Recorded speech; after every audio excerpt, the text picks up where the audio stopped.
Thanks for watching Film Buff, really, honestly. It's fucking great.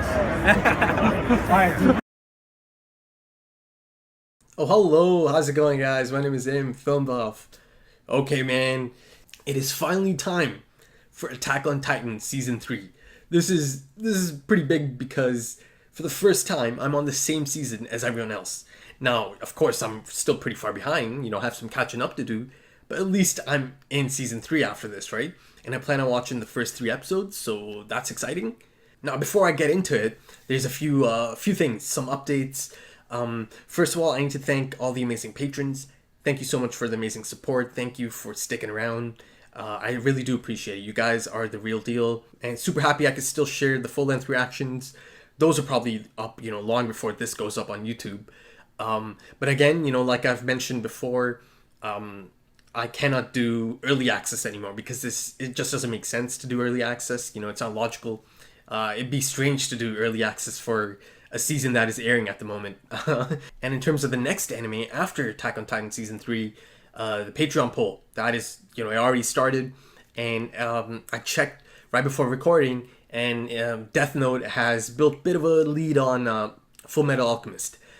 It's still close, so I'm excited to see how that kind of, plays out. And I'm going to end the poll the moment I catch up on Attack on Titan Season 3. And at that point, that is going to be my new long-term anime show. Okay. I think I no need to do a recap. Let's just get into it, man. Let's just get right into it. It's the ocean. I've seen that shot somewhere.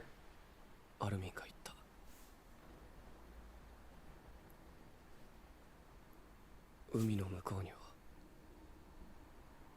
俺は何があると思ってたんだろう Holy shit, this is in the future. Look at his hair. And he's out by the ocean or the sea. Oh my god, I'm so ready for this.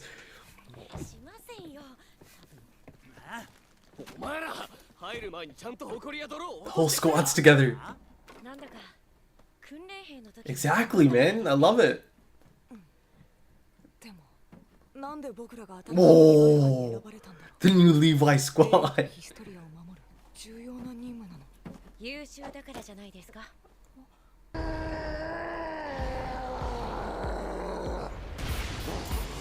Oh. Oh. It's lanky as fuck, man.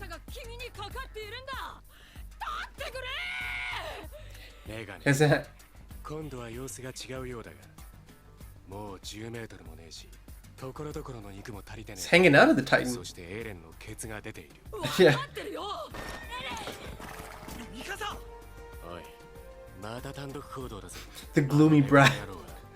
処分も検討しとくか I guess he didn't have enough time to rest. His body hasn't.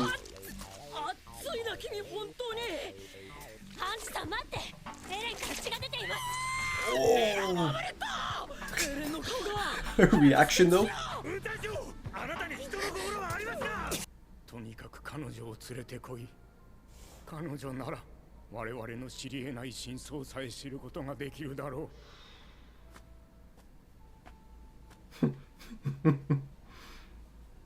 彼女が話した生い立ちについての報告は読んだ。貴族、レース教の隠し子、確かに不幸ではあったらしい。だがただの地方貴族がなぜ壁の秘密を知ることができるのか謎だ。A regional lord.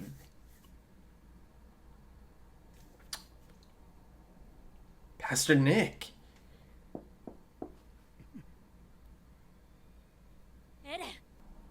Connie. とにかく獣の巨人と戦えりゃそれであのサルとかってやつ絶対に許せね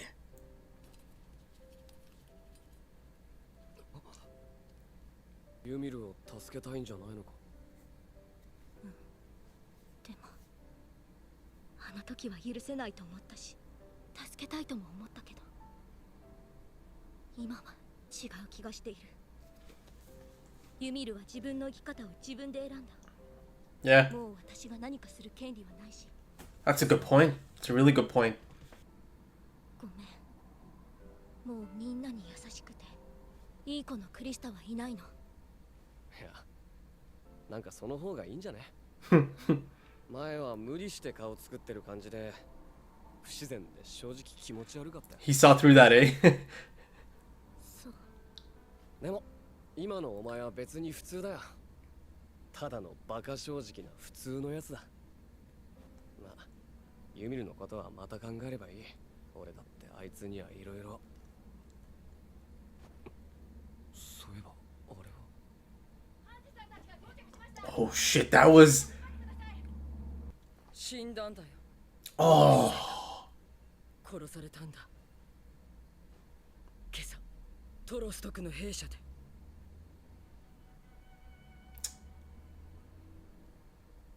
Someone silenced him, man. おい、現場を荒らす気か調査へ。最近頻発している強盗殺人。 Yeah, right. Bullshit. そんなわけないだろう。爪が剥がされていたぞ。 Whoa, easy there. どこだ？ Yes, Mobley. ハンジズエと副隊長モブリット・バーナーです。 Look at that guy. 一憲兵だ。 So shady looking.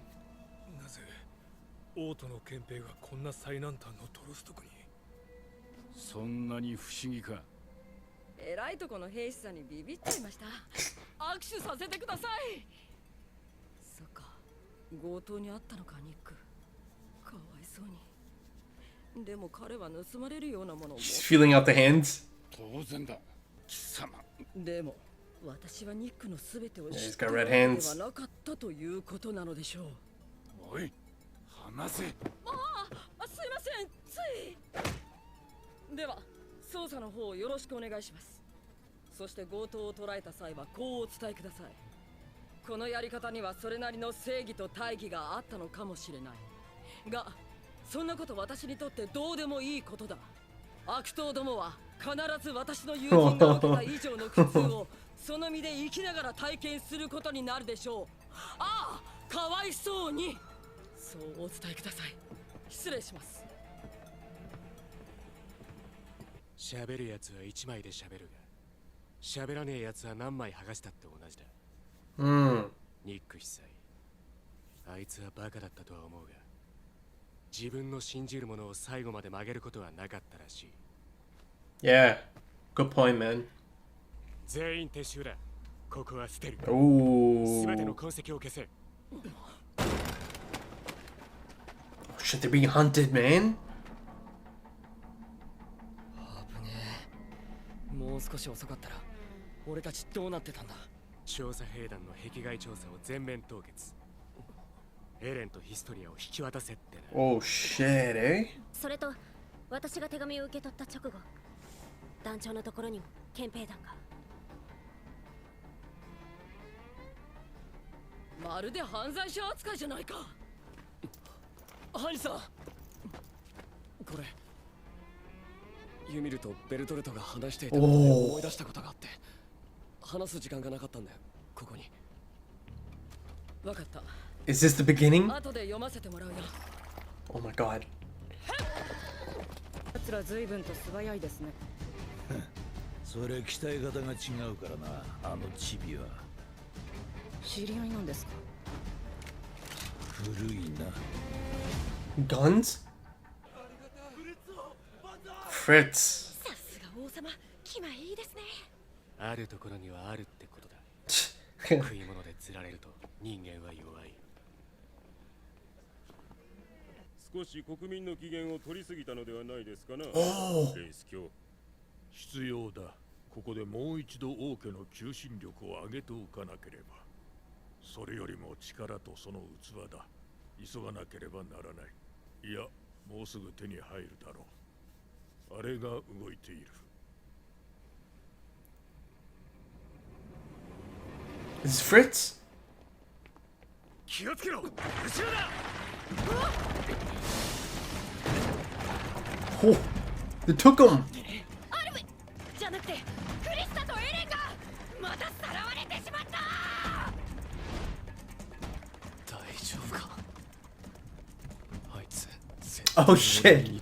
Oh, oh, they switched them. Again. And they used Armin as Historia?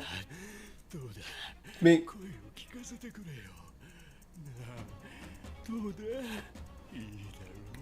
Oh, this is fucking pervert.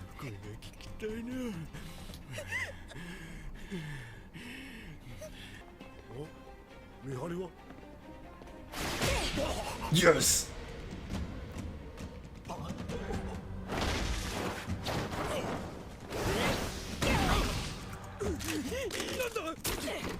Guns, man.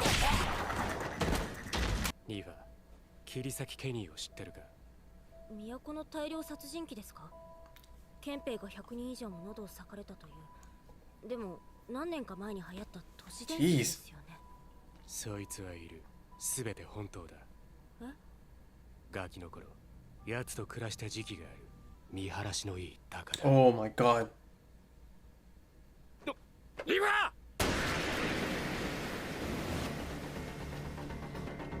Did he actually shoot her? Holy shit. いやあ、リヴァイ。大きくなったか？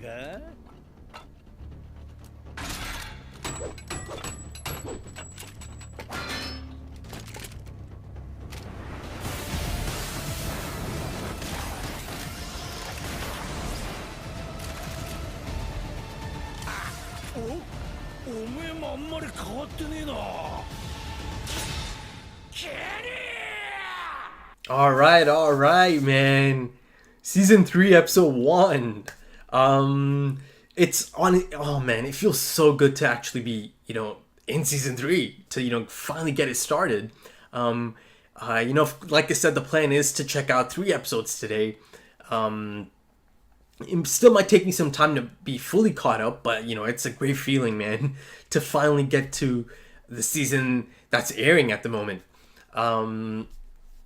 In terms of the episode itself, before I really get into detail, the pacing, man, really quick pacing in this one. It felt like so much happened in those like 22 minutes. Actually, it didn't just feel like it. A lot did happen in those 22 minutes, man. Does that set the tone for the rest of the season? This pace. And ironically, the only thing missing from this season opener is Titans. No Titans at all. I mean, they showed Eren Titan for a little bit, but that's, that's just, that's our Titan. I meant like Titans attacking humans or humans fighting Titans. There's a lot of that in season 1. I mean, they didn't fight the Titans in season 1, but, of course, there's the Colossal and the Smiling Titan and, all these other Titans that came in and attacked the humans. Season 2 had the Beast Titan, and all the Titans that followed the Beast Titan. This one, no Titans. I think that's bold for season opener for Attack on Titan. I like it, man. I like it. Maybe it's this episode, parts of it really felt like there might be more of a focus on like the political aspect of it. And I'm here for that, man. I'm here for that because Game of Thrones, a good example of this. Spoilers, not really though, but just in case you haven't seen Game of Thrones, skip like the next minute.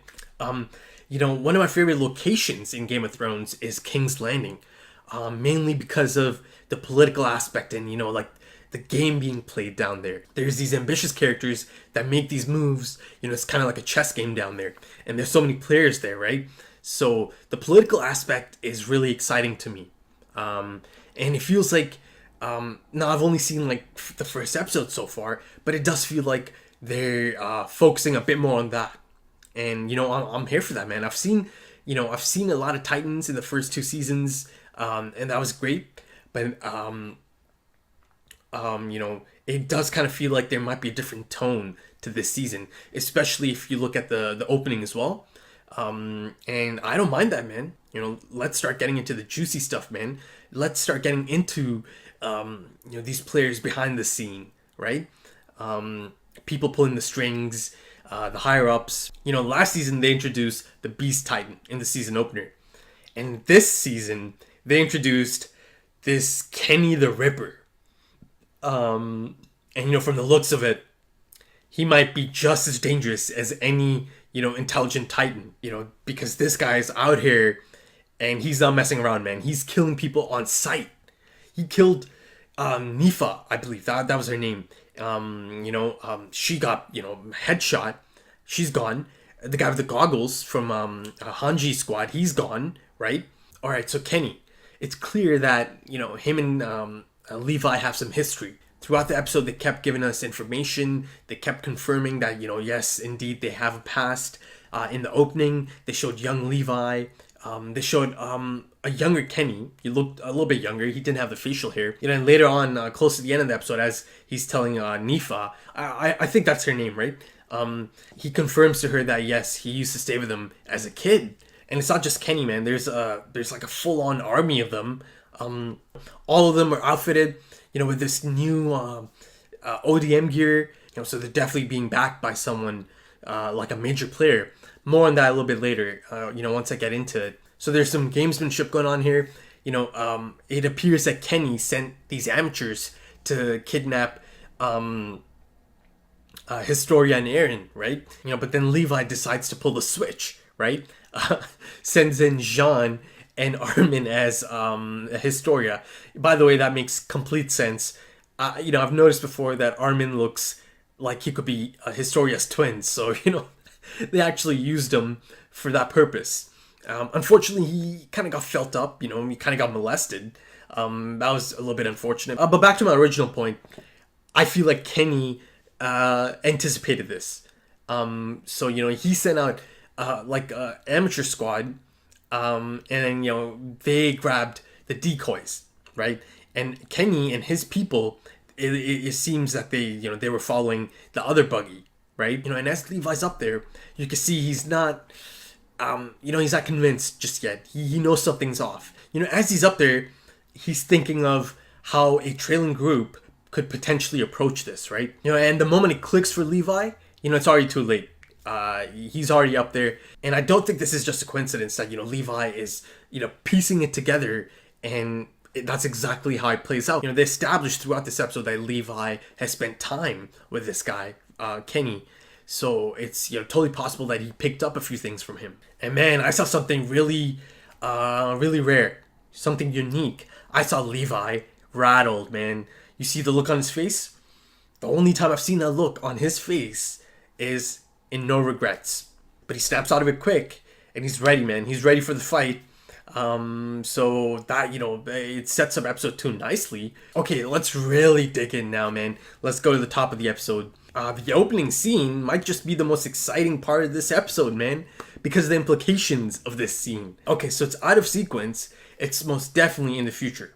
You know, he's got long hair. He looks to be taller, but at this one, it's kind of impossible to, you know, pinpoint or take a guess at how long it's been.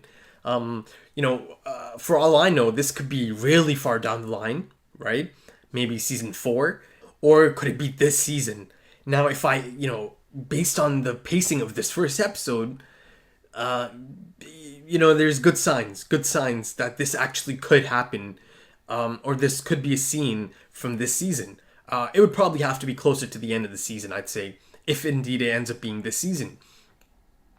But, you know, it's huge, man. It's huge. The implications are massive here. It confirms that Eren made it out of Maria, right? In fact, so far out that he is by the coast. And that in itself is such a monumental moment, man, because it's just such a big deal. You know, going back to season 1, Armin and Eren, you know, they talked about exploring together. So it's actually a really amazing moment that now Eren is on this beach, or he's by the coast, and just looking at the sea, man. You know, it certainly felt like a tease, a taste of the future, a potential storyline, story arc down the line. It did have that calm feeling, you know, as if this might be the beginning of something new, right? And it didn't seem like he was in a hurry or anything. He's really taking it in. You know, Armin said, beyond the wall, there's the sea. And I've always wondered what's beyond that. So, you know, that is quite the tease. But you know, another thing to note here is that he is by himself, right? He is by himself, and he's speaking of Armin as if he's not there, right? So that's a little bit concerning, because I most definitely need them to explore together, man. I just need that. And what about the others? You know, Mikasa and everyone else. Did he get separated? You know, did a bunch of them die? Is he the last man standing? Surely not, you know, surely not. You know, for all I know, they could be close by, you know, and Eren's just kind of having a moment. Let's move on to the intro. You know, this is a different intro, man. This is dramatically different. The focus, the tone, it's quite the departure from like the, you know, the explosive hype openings of season 1 and 2. I'm not sure if it's going to be a fan favorite, because I know that people love those openings, man, and they treat them as a big deal. So it's a dramatic change, and sometimes people don't like change. So major focus on Eren, Mikasa, Armin. Childhood was a major theme, right? Throughout this opening, you know, drawing from your past, you know, and how it's shaped you and how it continues to shape you. But it also had like a loss of innocence type thing going on there, right? And, you know, not looking back and not recognizing yourself anymore. It's an uplifting song. It has themes of family, love, friendship, looking to the future. And, you know, throughout the opening, there's this, you know, this magical, fantastical dust, magic dust kind of, you know, just floating around throughout these scenes. And, you know, I think that's symbolizing memories, right? Because it's showing us past memories and people, you know, thinking about their past. So I did go back and check out the opening a second time. Do a bit of a shot by shot, you know, pause and see if I can get something important out of it, right? The season 2 end credits, that was just insane, right? The amount of information they packed in there, and the amount of you know, answers they packed in there. So I'm excited to see this you know, season 3's end credits. Didn't get them this time, but I'm assuming it's got to be in episode 2, so excited for that. It's a shot by shot, but it's more of like shots that stood out to me. Okay, so right at the beginning, there's this shot of them kind of climbing to the roof, right? Eren, Mikasa, and Armin. You know, so the framing of this shot is really interesting because you can see the wall right at the bottom, just barely. But, you know, most of the frame is taken up by the starry sky. That these walls cannot confine you forever. That just, you know, that's the feeling I'm getting here. Also, there's a really quick shot of Mikasa and Eren holding hands. It's more of like Mikasa kind of reaching out to Eren, you know, and grabbing his hand as he's climbing to the roof. But I don't know, it's subtle. It's really quick. I don't know if I'm reading too much into it, but, you know, I did see them holding hands. just putting that out there. Then there's a shot of Levi, right? In the underground city, young Levi, as I mentioned earlier. And, you know, the crazy thing is, you know, Levi told Nifa that he's killed like 100 military police guys, right? So this Kenny guy's something else. He's not a normal person. So, you know, I'm hoping these, you know, these shots of young Levi and Kenny are alluding to the fact that I might see this backstory this season. So that'd be great. I would love to see that. You guys know me. I love a good flashback. I love a good backstory. And speaking of like potential backstories, the next shot is of a young Commander Smith in a classroom, right? And he seems to be with a mentor, a teacher, maybe his dad, right? I'm not 100% sure yet. But, you know, someone important for sure. And, you know, this shot, the commander is literally looking into his past like an older, you know, Commander Smith. So clearly this is someone really important to him. You know, it could be his dad, or it could be like a mentor, right? Again, you know, the thought of potentially having backstories for Levi and Commander Smith in the same season, yeah, sign me up, man. That, you know, that's an exciting prospect.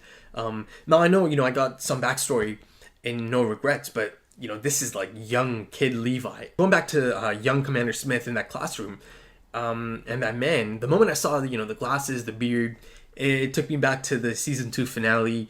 You know, I'm like, is that the Beast Titan? You know, it's tough to say because there's just not enough information yet, but like, just, you know, the look, that kind of, you know, reminded me of the human operator, the Titan shifter in the Beast Titan. So it's likely that, you know, they know about the ODM gear. You know, of course, the main thing about the Titan shifter in the Beast Titan is that he does not recognize the ODM gear, right? So it definitely has to be someone from another place altogether, you know? But yeah, you know, anytime I see glasses or beard, I'm just gonna shout out Beast Titan, you know? There's a few interesting shots of Historia and this other girl, you know? Could this be her mom? I mean, she had jet black hair though, you know? So I'm not 100% sure if this is her mom. But they are showing her, you know? And she's older than Historia, but doesn't seem old enough to be her mom. You know, so just like Kenny, this is someone else I'm seeing for the first time. Clearly someone important to Historia because they're showing her, you know, in the opening. I don't have much background info on Historia just yet. You know, that's another backstory I need. So maybe there's another one, you know, this season. And maybe I'll get to see this person. There's another shot of them kind of like blowing this magical, you know, fantastical dust, right? And I link that to memories. You know, I thought this is like symbolizing memories, and in that one scene they're both kind of like blowing it. You know, there's a beautiful shot of young Grisha, baby Eren, and Eren's mom, and that was followed up by showing their house in Shiganshina. And before I go any further, you know, this opening or the things being shown in this opening seem much more practical, right, in terms of the story, you know, because in the past, in, you know, season 1 opening and the season 2 opening, they show things that definitely cannot happen or did not happen. You know, those things are just there for that opening. You know, season 2 had like dinosaurs and that kind of stuff in there, but you know, this opening, everything they showed me in this opening, it seems like it's drawing from the past, like these things happen, you know, or that I might get to see some of these things. So it's the most practical of the three so far, you know, from the 3 seasons. Then there's the shot of young Eren bumping into older Eren. You know, young Eren is like this happy, hopeful, full of life little kid. And older Eren, this Eren has seen some shit, man. He has seen some serious shit. You know, he's stoic, he's focused, doesn't even look at young Eren. You know, that was the point I was trying to make earlier, or one of the points, that, you know, there's this theme of loss of innocence. And, you know, not being able to recognize yourself, almost, you know, you're such a completely different person now. Then there's this really exciting shot of Reiner, Bertolt, Annie, Marcel stumbling in the night, stumbling through this forest. And of course, this is from 5 years ago, right? They're heading to Maria. But of course, this is before Marcel got grabbed by Ymir. So that's exciting. Another potential backstory, perhaps. That'd be an exciting one, man. That'd be really exciting. Okay, so into the episode itself. Oh man, this is just so awesome, man. Just so fantastic that not only is the 104th together, you know, just that group of individuals I, you know, adore, they are now the new Levi squad. Of course, there's a few missing from the 104th, you know, Ymir, Bertolt, Reiner, right? But most of them are together, right? And it's just so fantastic that all of them, you know, they're part of the Levi squad now on merit, you know, because Levi handpicks them, right? In my season 2 finale discussion, you know, I had concerns that maybe Connie and Sasha might have to take a backseat again, you know, because there was so much focus on them in season 2. And that probably would have been understandable if that happened. But, you know, I'm super happy it didn't happen. And they're probably going to be, you know, front and center for a lot of it because, or not front and center, they're going to be in the middle of all of it, or be part of all of it because they are in the Levi squad. So I'm super happy about that. So I got to see, you know, different sides of this. You know, I got to see the humor and the chemistry all of them have together, you know, the 104th. And then I also got to see him out in the field for the first time, and shit got real, you know, quick. And, you know, speaking of the connections, the different connections in the 104th, a new one, you know, Eren and Historia. And, you know, as Eren kind of pointed out, this is kind of like the first look at the real, you know, Historia. No sugary, super nice girl facade anymore. This is the real deal. This is Historia. And she even said, you know, it's a pain. She just couldn't do it anymore. That good girl Historia is gone. But, you know, the thing I liked here is that Eren, he gave her the honest opinion, honest take. He said, no, it's better. It's better like this. That facade was a little too much, is unnatural. But then Eren also told her that she's pretty normal like this. This is good. He told her this is good. So I really liked how Eren handled this, honest and direct, but reassuring and friendly. And I do feel like he kind of pulled her out of this slump a little bit. Now, all that being said, my girl Ymir was brought up, right? But for two totally different reasons for both of them, for Eren and Historia. For Historia, it was because she kind of felt directionless now. Again, it's a long season. She's gonna have a direction. I'm sure she's gonna have something that she can latch onto. But yeah, as of this point, she feels directionless because of Ymir's absence or Ymir's departure. But she did make an eye-opening point here. Historia said it was shocking at the time, but Ymir, she made a choice, a path in life, and that she has no right to change that or go after her. It's a bit of a bittersweet moment because on one end, Historia has this really realistic and understandable approach to this, and it makes complete sense, and she kind of wants to respect Ymir's choice, but then also, I have to reassess my outlook on this now because going into the season, I thought, at some point they're gonna reunite. There's gonna be, the Ymir Historia reunion at some point. Maybe not. Maybe not. Maybe it's not that big of a deal anymore. And it also, kind of means that maybe Ymir might not show up anytime soon. She's probably not part of the plans just yet. Especially because she's off alongside Reiner and Bertolt, so who knows how long before they show up again. And for Eren, it's a totally different type of Ymir flashback and realization. He seems to remember that conversation, parts of it, or perhaps all of it came back to him, who knows. And I remember that scene, man. That's unforgettable. I believe that was part of episode 10. And, at that moment, he's asking Ymir if she remembers eating a human after she turned back. He goes on to say Eren doesn't seem to remember either, right? Now, if Eren has remembered all of it and he's given this information to Hanji, it's just a matter of time before she puts together. That's what Hanji does, right? That's what Hanji does. So, and, then once she figures that out and perhaps tells, Commander Smith or Levi or all of them, then it starts that that really difficult question starts coming up again. Who did Eren have to eat to become a Titan shifter, right? And I really don't like to think of that possibility because in episode 10 it became really likely that it was probably his dad, right? Because it was so logical, it all just fit. Let's see how this plays out and let's see if they can get to that point. Then it's gonna get really messy, man. There's actually quite a bit of Hanji in this episode. First of all, the experiments continued on Eren. Unfortunately, he can't seem to summon a full force Eren Titan at this point. He kind of looked malnourished. It looked like he doesn't have enough rest or something. His body's not up to it. That also kind of clarifies the timeline a bit. Because I was a little bit confused because, it seems like Eren still hasn't had proper rest yet. Another thing that kind of confirms the timeline a bit. Earlier on, Armin told Mikasa that she still needs to rest, that she just got grabbed by a Titan, so she should be in bed.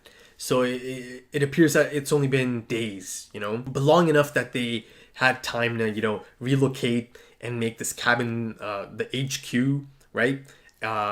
Enough time that Levi picked out his new squad. So, I don't know, like maybe 10, 11 days, something like that. But not much longer than that. Now, now staying on Hanji, one of the standout scenes of this episode, it was of Hanji and Moblit at the barracks, because they found out that Pastor Nick was killed, murdered, right? But these two guys from the first interior squad tried to pass it off as a robbery murder. Bullshit, right? Hanji's not going to buy that. And the fact that these two guys are even here, in Trost, down south, that's a big deal. Moblit questioned it, and Hanji thought it was really suspicious. And it was funny, the guy's reaction. He's like, "What's so suspicious about it?" Just like his reaction, man. He looks like a ghoul, man. He's got like these like dark, circles under his eyes, and his partner, the other guy, is just this shady looking dude. He's just kind of like looking to the side. I mean, it's quite clear that these two guys, from the first Interior Squad, they were sent here to silence Pastor Nick and get information out of him, find out what he spilled to the scouts. And I think it had to be the the council that I'm going to talk about in a bit. Lord Race was in there, because later on they show the same guy in their presence, in the throne room. So yeah, it appears that they sent them, but as Levi said, it appears that Pastor Nick did not speak. He did not tell them anything. He didn't break so much respect to Pastor Nick for taking it, taking it to his grave, man. And to be honest, it was actually quite sad to see Pastor Nick, his dead body like that. And then there's a shot of him getting tortured. But it was so awesome to see Hanji at her sneaky best. She noticed the hands, and she starts to put on this act. She's kind of like fangirling, and just so she could confirm this hunch she has, and she was right. These guys tortured him. She put her hands on his hand to feel those hands. I love that moment of, dark Hanji. I've seen her go to that dark side a few times, and I got to see it one more time here. She basically gives him a direct threat because she knows it was them. But, that guy doesn't even realize yet that, Hanji's probably figured it out. So she's giving him a direct threat, right? And I feel like this isn't the last time I'm going to see them face to face. Okay, I need to talk about Historia. And an extension of Historia, Lord Race, her father, who's part of this council of the king. So it seems. Actually, before I go any further, the fact that they still haven't asked Historia about what she potentially knows is another indication of the fact that it probably hasn't been too long, since the events of the season 2 finale, right? Basically, they just haven't had the chance to ask her yet. But the interesting thing here is that even if they do ask her, I don't think they're going to get anything out of her. Not because she doesn't want to tell them, but because I don't think she actually even knows what she's supposed to know, if that makes sense. Like I said in season 2, she just doesn't seem like someone who's hiding anything. But Pastor Nick, he seemed quite sure of this, man. He seemed like he had concrete knowledge of this, that, she is really important. And adding to that, let's go back to season 2. Reiner said that she could be really useful, right? And, she could be helpful in terms of finding the coordinate if Eren doesn't end up being the coordinate. So she does have some kind of sense or ability or something, but she doesn't know about this, right? I firmly believe she doesn't know that she's special, or that she has something or this knowledge, right? Could there be some memory loss? Is it similar to Eren and Ymir's memory loss after they turned into Titans and they couldn't remember that they both ate someone? But the big difference here is that Historia is not a Titan shifter, right? So if she does have memory loss, it's a different type of memory loss, right? But that's the only explanation I have at this point, because multiple sources seem to think she's this special person, that she has the ability to locate this coordinate if needed, that she's really important to the family of the church. So yeah, memory loss is the only thing I can think of at this point. Now let's move on to her father, Lord Race. Commander Smith brought up a really interesting point. He said, in fact, he called it a mystery, right? So, he's kind of laying it out for me. He's kind of laying it out for the audience. Why is it that a regional lord knows the secrets of the wall? So it appears that not everything is as it seems. And, at this point, that's a bit of a running theme for this show, right? And speaking of Lord Race, I actually got to see him. I got to see him in the presence of the king, okay? He's part of this council. Now, they didn't really show a clear shot of his face. I saw the features, but they didn't show a clear-cut shot of his face just yet. I thought it was quite interesting that Lord Race, he's dressed as a commoner. If you compare his clothing to everyone else in that circle, he just seems like a normal person, man. Just could be any person off the street, and his shirt's not tucked in, it's out of his pants. So yet, I say that, but yet he has this presence. They all seem to looked to him for information, for guidance, for any questions they had. And, you know, as this is going on, you see King Fritz just in the background, right? Not really doing much. And even the framing of the shot, you know, he's kind of in that left edge, just out of the focus, you know, almost as if he's not important. You know, the framing of that shot really gave me that feeling. Now, is it possible that he kind of speaks on his behalf? You know, Lord Race kind of speaks on King Fritz's behalf, right? That's a possibility. You know, perhaps a right-hand man. Maybe. Certainly the man with the plan, you know? That much is for sure. And then he said something really crucial, something really important. I believe he said, you know, we need the power and the vessel, right? And that it's been set in motion already.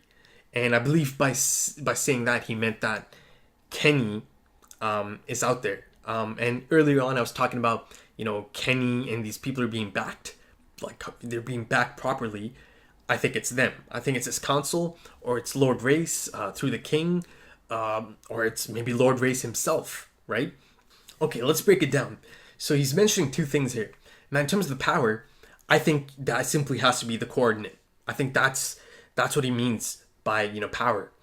And Eren has this coordinate ability, right?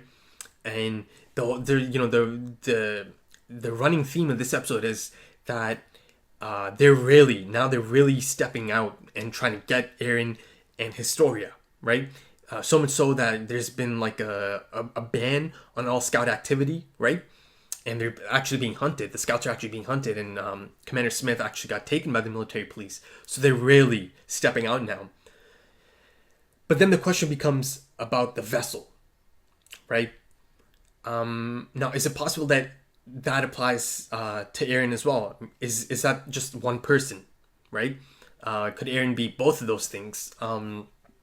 Yeah, he could be. He could be both those things. He's got the power, and he's the person that's carrying it, right? Now, if Eren is in both of these things, and in fact it's two people, there's only one other possibility, because everything else kind of points to this throughout this episode. It's Historia. Okay, so I'm going to backtrack a bit and ask a simple question. How do they know that Eren is this coordinate, or has this coordinate ability? Who told them? I mean, Reiner, Bertolt, and Ymir, they're long gone, right? They're long gone. They knew that, you know, Eren has this ability. You know, it appears that there might be multiple parties interested in this ability, this coordinate ability. And it's quite the ability, right? To control Titans. That's just, you know, that's like I said, a game changer. So it appears that there's multiple parties. There's this council, and then there's the people that sent Annie, Bertolt, and Reiner. But the prospect of two, like, totally different parties going for the same thing, this coordinate ability, and Eren has this ability, so he's the center of attention as always. That's exciting, man. That's exciting, if that is the case. Right now, nothing really links Reiner, Bertolt, Annie to Lord Race, especially because they came from outside, right? They're from another place altogether. And after, you know, seeing the scene play out, it's kind of clear that Lord Race is not just a mere regional lord, you know, as Commander Smith brought up. And I think that's about it. I think I've talked about everything I needed to talk about. See, if this episode is indicative of the tone, the pacing, and perhaps the subject matter they're going to be tackling, then I'm really excited, man. This has the potential to be amazing, because, you know, it's moving quick. Major things are already in play now, so I'm excited, man. This is really exciting, and, you know, the best part is I'm moving right into episode 2 after this, and then 3. Okay, so if you enjoyed that, please smash that thumbs up, leave your comments, let me know what you guys thought. A huge shout out to all the amazing patrons. Thank you so much for the support. Thank you for sticking around. Like I said before, can't really do early access anymore because this season is airing at the moment. So, you know, if I do early access, then it's kind of strange. It's not really logical. But the full length reactions are still there. That's still Patreon exclusive. And of course, the next anime, the moment I catch up on Attack on Titan Season 3, I jump right into the next anime. Okay? So that's gonna have early access, and that's gonna have full length. And as I mentioned earlier, as I'm recording this, Death Note has a bit of a lead on Full Metal Alchemist. So let's see how that all plays out. But yeah, man, that's about it. I'm ready to jump into episode 2. So thanks for checking that out. Take it easy.